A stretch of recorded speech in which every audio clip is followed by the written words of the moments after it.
नमस्कार, मैं हूं साक्षी मंगाई। बागेश्वर की चुनावी फिजा में परिवर्तन की धूली किसके ख्वाब को सूली पर चढ़ाएगी?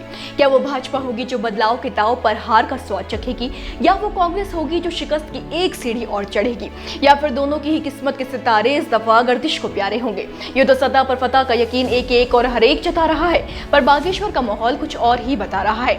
इस बार लगता है मानो बागेश्वर की जनता न सहानुभूति पर पिघलने वाली है और न ही उकसावे में आने वाली है। लोग परिवारवाद से पस्त भी हैं और विकल्पों की स्थिति से त्रस्त भी हैं। ऐसे में उत्तराखंड में होने जा रहा ये उपचुनाव त्रिकोणीय भाव से युक्त हो चला है। एक तो इसमें दिलचस्पी के कण है, दूसरा यह अनिश्चितता का रण है, और तीसरा इसमें जनता की उलझन और दलों की हलचल भी है। ये रिपोर्ट देखिए और समझिए कि अचानक बागेश्वर उपचुनाव के समीकरण बदल क्यों और कैसे गए।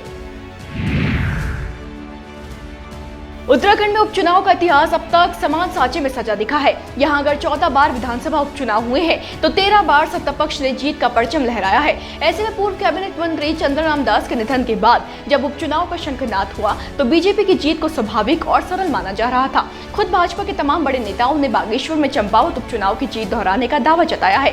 दरअसल जब मुख्यमंत्री धामी खटीमा के रण से परास्त हुए थे तब उपचुनाव के लिए उन्होंने चंपावत को चुना था, जहाँ से सीएम रिकॉर्ड मतों से जीते। भाजपा का मानना है कि बीजेपी एक बार फिर यही जादू बागेश्वर में भी चलाएगी।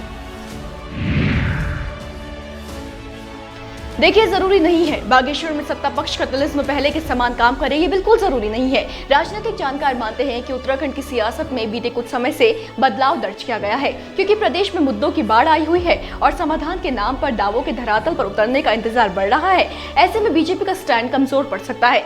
दूसरी तरफ कांग्रेस अन्य चुनावों के मुकाबले अत्यधिक सक्रिय है। कांग्रेस के छोटे कार्यकर्ताओं से लेकर बड़े नेताओं तक उपचुनाव जीतने के लिए एड़ी चोटी कदम लगा रहे हैं। पुराने विवादों को खंगाला जा रहा है और नए को तूल दिया जा रहा है, सिर्फ इसलिए ताकि भाजपा का सहानुभूति कार्ड असर से खाली हो जाए। हालांकि बड़ा सवाल यह है कि बागेश्वर की जनता किसका साथ देगी।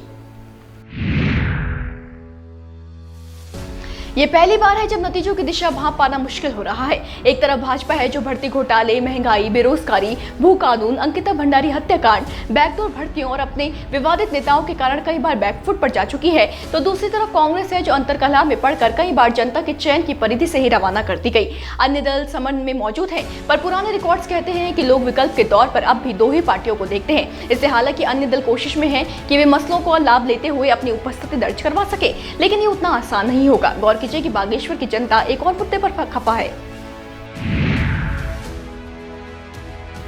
ये मुद्दा है बेरोजगार संघ के अध्यक्ष बॉबी पवार की बागनाथ मंदिर से गिरफ्तारी होने का। आपको जानकारी होगी कि जन मुद्दों को उठाते हुए सरकार को खुलेआम चुनौती देने वाले बॉबी पवार को उपचुनाव के दृष्टिगत कुछ दिन पहले बागेश्वर में गिरफ्तार किया गया था।